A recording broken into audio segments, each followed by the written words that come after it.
வணக்கம் மக்களே, இந்த வீடியோவில் என்ன பார்க்க போகிறோன்னா, ரேஷன் கார்டு புதுசாக கேட்டு விண்ணப்பித்தவர்களுக்கு இது கட்டாயம் இருக்க வேண்டும் அப்படின்னு சொல்லி தமிழக அரசு சொல்லியிருக்காங்க. அது என்ன அப்படிங்கிறத பற்றி தான் இந்த வீடியோவில் பார்க்க போகிறோம். நம்ம சேனலுக்கு யாராவது புதுசாக வந்திருந்தீங்கன்னா மறக்காமல் நம்ம சேனலை சப்ஸ்கிரைப் பண்ணி பெல் ஐக்கானை கிளிக் பண்ணி வச்சுக்கோங்க. இந்த வீடியோவுக்கு ஒரே ஒரு லைக்கை மட்டும் கொடுத்துருங்க. வாங்க வீடியோக்குள்ளே போகலாம். பொதுவாக பார்த்திங்கன்னா ரேஷன் கார்டு புதுசாக பார்த்திங்கன்னா ரேஷன் கார்டு கேட்டு நிறைய பேர் விண்ணப்பிச்சுட்டு வந்தாங்க. அவர்களுக்கான குட் நியூஸ் என்ன அப்படின்னு பார்த்தீங்கன்னா, ரேஷன் கார்டு விண்ணப்பித்தா உடனே கொடுக்கணும் அப்படிங்கிற மாதிரி சொல்லியிருக்காங்க. 30 நாளுக்குள்ளே பரிசீலனை பண்ணி புது ரேஷன் கார்டு கொடுக்கணும்னு சொல்லியிருக்காங்க. அந்த வகையில் பார்த்திங்கன்னா கடந்த ஆண்டு ஜூன் மாதம் விண்ணப்பித்தவர்கள் அனைவரோட ரேஷன் கார்டும் பரிசீலனை செய்யப்பட்டு ஜனவரி மாதம் இறுதிக்குள்ளே பார்த்திங்கன்னா விண்ணப்பங்கள் ஏற்றுக்கொள்ளப்பட்டது.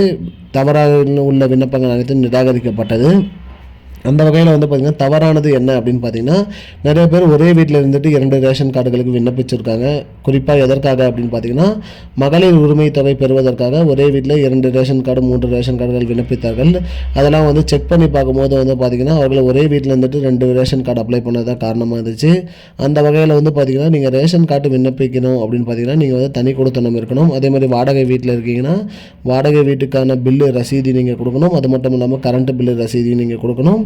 இதே மாதிரி நீங்கள் சொந்த வீட்லேயே தனி கொடுத்தனம் இருந்தாலும் நீங்கள் அதற்கான தனி கேஸ் கனெக்ஷன் வச்சுருக்கணும், தனி இபி கனெக்ஷன் வச்சுருக்கணும். இதெல்லாம் இருந்தால் தான் உங்களுக்கு பார்த்திங்கன்னா ரேஷன் கார்டு வரும் அப்படிங்கிற மாதிரி சொல்லி தமிழக அரசு தரப்புலேருந்து சொல்லியிருக்காங்க.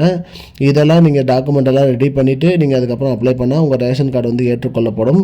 இதில் ஏதேனும் ஒரு பிழை இருந்தாலும் ரேஷன் கார்டு நிராகரிக்கப்படும் அப்படிங்கிற மாதிரி சொல்லியிருக்காங்க. அதனால் ரேஷன் கார்டு விண்ணப்பிக்கும் போது உங்களுக்கு தேவையான ஆவணங்கள் அனைத்துமே கரெக்டாக சமர்ப்பிச்சிருங்க. இதுதான் மக்களே இப்போதைக்கு முக்கியமான பயனுள்ள தகவல். இது போன்ற பயனுள்ள தகவலை தெரிஞ்சுக்கொள்ள நம்முடைய சேனலை மறக்காமல் சப்ஸ்கிரைப் பண்ணி வச்சுக்கோங்க. இந்த வீடியோவை உங்கள் ஃப்ரெண்ட்ஸ் அனைவருக்குமே ஷேர் பண்ணிவிடுங்க. நன்றி. I don't understand your jokes, man. Because it's not a joke.